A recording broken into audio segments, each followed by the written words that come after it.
All right, guys, we're back at the Whiskey Man again. Eric here, man. Whiskey Giant showed up, man. Such a pleasure. I have my to-do list and shit I need to get done. And it was going to get done. I was like, I got all night, man. And then, like Eric said, you said it's not going to be drivable tomorrow neither, huh? No. It's going to take you a while to get there. Roads are going to be froze, so it depends how many other people are out there. So if you need to get somewhere, you can get there. It's just, and you know the beauty about what I'm doing? It's going to take you a while to get to the blender. No, I'm not. Look, it's one of those things where I ain't got to be nowhere. And the beauty about Tim, I got enough stuff to like feed the algorithm per se, works itself out, and then I'll be with him all weekend. So it'd be different if I wasn't. You guys leaving Friday?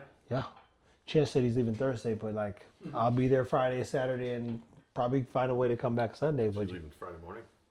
Who, me? Yeah. I don't even know. That's the thing. Like, no clue. Tim just was like, "Hey, you ride with me?" I'm like, "Yeah." All right.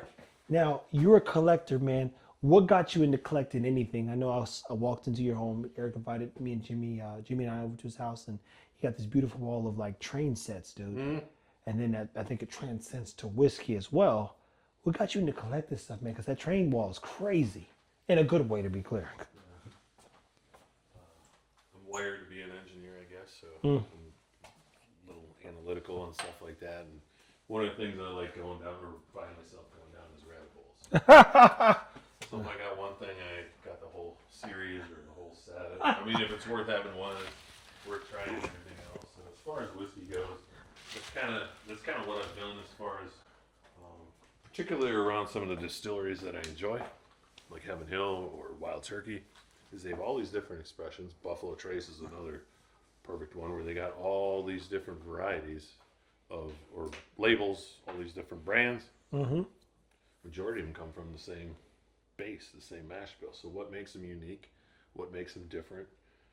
What goes into a Blanton's versus a E.H. Taylor versus George T. Stagg? Yeah. I mean, a lot of those come from the same, start out with the same intention from the same base. Some age a little longer, some are in different warehouses. So for me, as far as whiskey collecting goes, it's going down some of those paths and some of the brands that I really enjoy and trying to understand what the different expressions are. And then once you get into the single barrels and then understand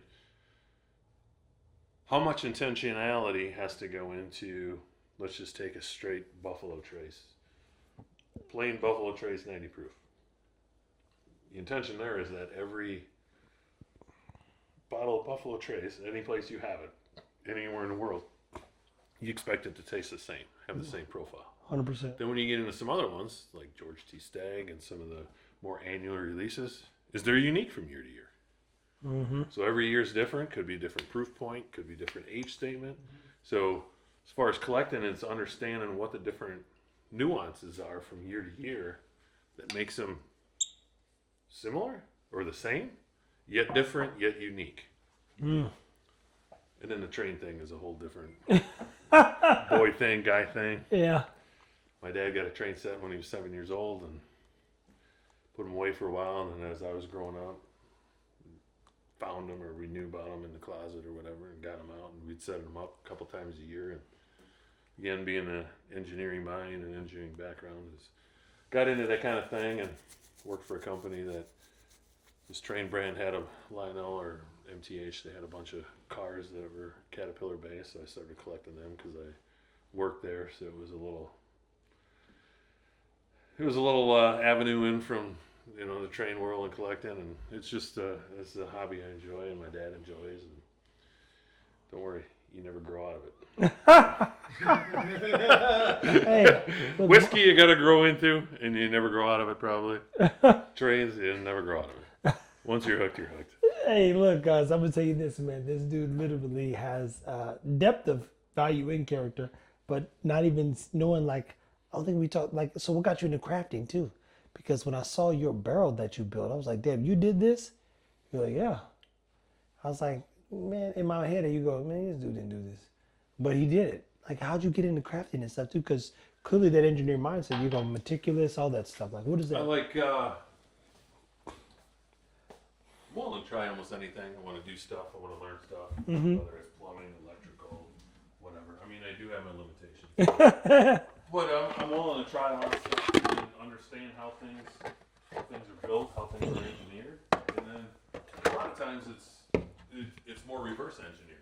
Like you see how things are done, or when you take things apart, you figure out how they're put together and take things apart, and you're able to fix them or reassemble them or whatever. Well, with that whiskey barrel thing, I wasn't starting from scratch other than I had the whiskey barrel, but I saw plenty of other ones, plenty of other ideas on what they did, how they did it, how I thought they did it, things I wanted to try to make it unique with having double layer Lazy Susans. So in my mind, I thought of different ways to do it and how I would do it, and then tried and tested out a few different ways. And it was just more of, I enjoy, the best way I can explain it is a lot of times it's enjoying the process and how you get there than it is as much as the end result. Because once you get to the end result, you're like, did I accomplish what I would accomplish? Am I happy with it? Could I have done it different? Could I have done it better? What would I do different if I did it next? I still enjoy it, don't get me wrong. It's a great place to hold 54 bottles of bourbon. But then it's, what's the next thing? It's starting the next process and trying to understand how to get from point A to what you believe is getting from A to Z, and how you're going to get there, and things that you do and how you do it and why you would do it that way. And so I enjoy the process of that a lot more than I enjoy the end result, if that makes sense. It does, man. Because I tell people all the time, you've watched some of our dog stuff, right? Yep. And if everyone ate raw or fed the dogs raw, our videos wouldn't be any fun. So same thing, we look at the process. Like, if you gave me $1 billion today, could I spend a ton of money to get people attracted to us building our own whiskey brand? Potentially. But I think it has more integrity long term when they get to see this right here. Yep. See, not the flaws, but the opportunity in us learning. $1 billion doesn't change how people see things. It can, because money can impact change. But the journey, in the sense of getting to the end result, that makes things interesting. Yep. So it's this moment right here where Eric's teaching about this and me learning, like, oh, that's how to communicate such and such. And even go back to collector side, like, I was like, damn, do I have a collection? He's like, yeah, you do, because there's bottles that you keep from others unless somebody's around that might appreciate it, right? Yep. And that is my Heaven 18 WB Root Beer, buying 2 of those old Fitzgeralds, and even having the old original orange juice with the tape on it versus the wax. Correct. Because I was like, oh, and then Cutchins bringing me he was like, hey, I'm not gonna drink the RC Cola. Bring me RC Cola. Tim saying, hey, I found this to clean it out, giving me Teddy Grahams. There are some things that started my collection, and those things give me the opportunity to teach, share, and show the journey, to say the least, which I think empowers others to start their journey. Yep. So you think $1 billion impacts somebody? No, you finding your flavor profile, you building your friends, you creating a network, you building a whiskey brand and doing whiskey business. That makes a brand's value, in my opinion, long term, get to $1 billion. Yep. Somebody give me the money today, it doesn't matter. Someone walked me through the journey, I'm like, okay, I could do this. The work side of things, man. Well, again, I got to see Eric's trains, and I was like, man, this is crazy. Jimmy and I both saw it. It was a good looking set. Your first bottle, do you remember the first bottle you ever bought? Or was gifted of whiskey? I would say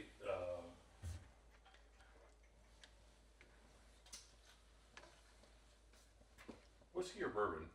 Which one? You ever want? Both. Hey, all bourbon can be whiskey, but not all whiskey can be bourbon. Yes, so I know the rules.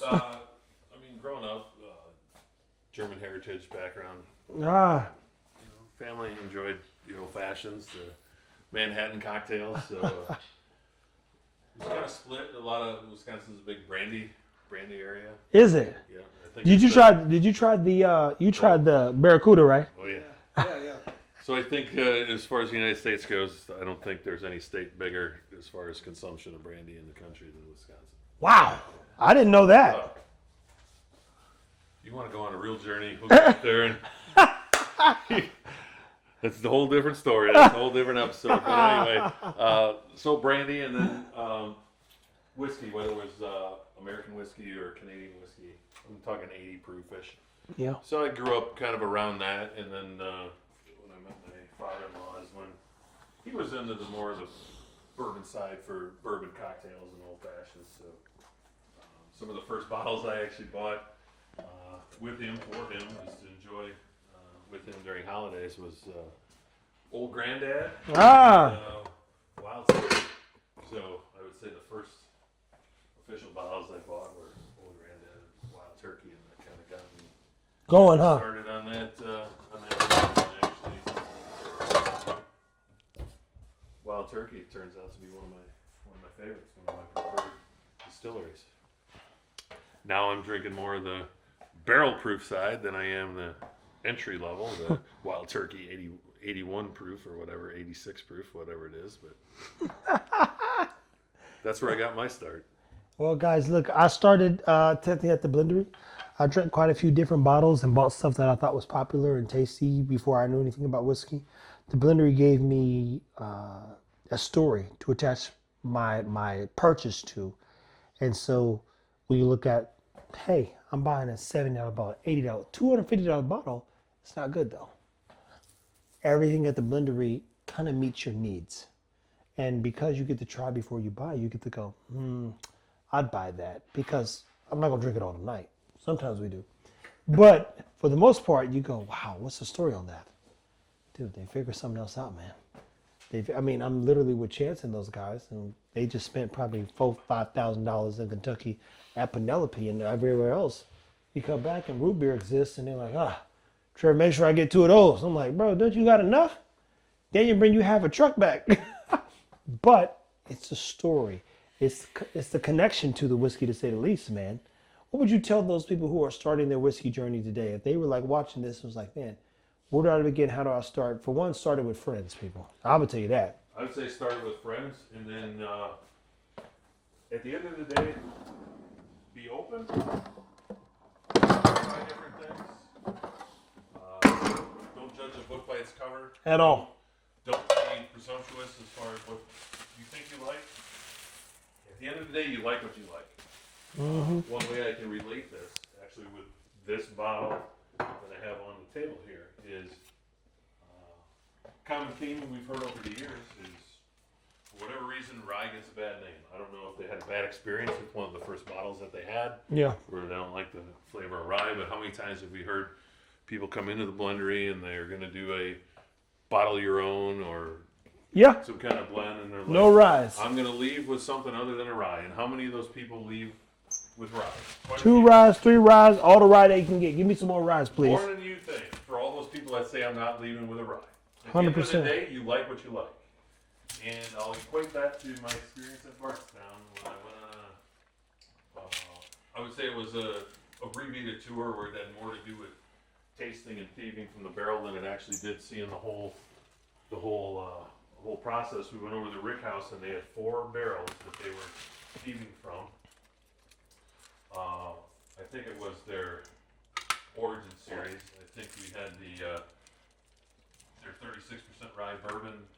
We had their bottled and bond bourbon, which I think is a lower percent rye bourbon. Wheated bourbon. And then the 4th one, again, I didn't cheat. I knew based on experience what it was probably going to be. So they told us what the first 3 were. They didn't tell us what the 4th was. They wanted us to guess. They had the barrel turned around so you couldn't read anything on there. So they thieved it. And I would say it was probably 90% to 10. 90% of the people on that tour preferred the 4th compared to the other one because it had a nice sweet profile. Some people got some bubble gum on it. Some people got a few other notes. And 90% of the people, that was their favorite barrel. Well, it turns out that barrel was the 95.5 rye. So the same thing that happens at a blendery happened at Bardstown. I've seen it with random people I've never met before and whatever, and it was the same kind of thing where most of them were surprised to find out that was a rye. And So all. going into it, they had their preconceived notion about what a rye was, spice, overpowering, whatever. But it turned out that was their preference. So And I guys, would that say- goes back to that gotcha mentality. Gotcha. be open, try things. You might not like everything. Not everybody agrees on your palate changes over time. Hey man, you got me on the Old Forester now because of that banana note. But at the end of the day, you like what you like. Chance likes things that better than some things that I like, and vice versa. It's just our palates are different, our preferences are different. You like what you like, enjoy it. Be willing to try things, and I mean the big thing is try to pick up the nuances or whatever that you find between them and discuss them amongst friends. See what your preferences are, or what you're picking up versus someone else. And that'd be my advice. And have fun with it, guys. Look, man, as Eric said, everybody here or that stops by has a different flavor profile, but everyone foundation loves good whiskey. Hence is how we came to the best whiskey, which means there's an art to whiskey, and the art starts with sharing some good pours with some great people, having a good time, definitely cracking some good bottles, and eating some good food, and then learning all you can, man. I looked at Whiskey Tube, as Richard called it, and wasn't inspired. Then I said, man, I think there's something here. And mind you, your first video ain't your best video. It's the 1000th video that makes sense. Trust me, I know, because I've now calculated. I've done probably 700 to 800 videos just whiskey related alone. And that's me lowballing. And I still believe there's room to grow. But in that growth, people have watched the journey. And it starts with moments like this where you say, hey, Eric, why'd you do this, and that? And he tells us, teaches us, shows us. And then him knowing he's into whiskey. What do you think you'll be whiskey for the next 5, 6 years? Yeah. Probably obviously heavier in the last 3 to 4, but it was definitely pre-COVID, pre-2020. I mean, I had plenty to hold me through, no matter how long it was going to last. Yeah, it was probably 2018, 2019 that I really started getting into it. And, I mean, I didn't buy bottles like crazy, but I tried, instead of having 1 or 2 or 3 at home or whatever, I ventured out and had 9 or 10 just to have different, at that time, different profiles, different fruits, different brands, different distilleries, just to try to understand what the true nuances were. Because again, finally started understanding, especially from the single barrel side, that things are different. Things aren't the same from year to year or barrel to barrel. So there's more to it than just being able to buy a bottle of Maker's Mark anywhere in the world and expecting it to have the exact same flavor profile and whatever else. So I realized there was more there to it, which again kicked into the collecting side, which then you go down rabbit holes, and instead of 8, 9, or 10 bottles, you have 100, 200, 300 bottles. How many bottles do you have, man? I mean, the bottles I have, not as many as, I'd say around 250. That's not bad. Some have some backups or backups or backups or backups. Yeah, So because in the grand scheme of things, I know a lot of people that have significantly more than that. So significantly, man. Like, and mind you guys, 250 is a good amount, but there's like guys like we have a buddy. They can hear me because I got my mic on. Jeff, who don't open a bottle unless he's got 3 of them. Like, damn, you need 3 stags before you open 1 stag. Yeah, that justifies the value. Me getting it, you go, wow, that's interesting. yeah, I run across people that want to have 17 plus, 1700 plus open. Of whiskey? So Like, I'm gonna call. We're gonna admit them. I know it could be a lot worse, but don't get me wrong, it could be a lot better. You can narrow it down just to whiskey for us that have the access, that are blessed to have the access. You can narrow it down to just a whiskey blender bottles, and There you have it, man. you're Well, more than satisfied. dude, if you're out there starting your collection, man, states like this where you go, what is a collector? It's someone who has something attached to something they believe in, like, or enjoy. That being a story rooted in whiskey, trains, trucks, cars, car parts, shoes, whatever you're doing. It's like, man, what connected me to that moment? For me, my collection will always start and end with going to Kentucky with Tim and then grabbing bottles that he enjoys. Says, you got to get this bottle. I'll take it if you don't like it. And then the collection really started at the blender with just grabbing more clarity on my unique ability to have access to barrels on any day that I might find interesting, taking a bottle home. Like orange juice, like Fruity Pebbles, like candy corn, and all the ones that, we maybe never shot. But I will tell you, man, whiskey is the way. Big thanks to Scott Kutchers, because RC Cola is another smacker. Poured some more, and then I go, wow. Was that not good? It is good. Was that not I know why people are after it. And I'm thinking to myself, Can't believe Tim allowed people to buy 2 and not spread the wealth this far, but that's all right. So I got to come here to get it. what I will tell you, man, hell of a day today, man. We'll do some phone versions of this, but you watch at least 3 episodes with Eric, who keeps the show rolling, man. You never know who's going to show up, who's not going to show up. I made me a list of all the whiskey content I was going to do today, and my goal was to get through at least 2 of my posted notes. See how much I could bridge together and get done, but I would tell you this, man. It's easier when you're with friends and people who know a little bit more than you about whiskey, guys. Keep it whiskey. Anything else you want them to know, Eric, about collecting? That's it. Find your niche, explore it. If that ain't your thing, switch to the next thing. There's always something new out there. Boom. Till next time, guys. Keep it whiskey. Woo, good shit, Eric.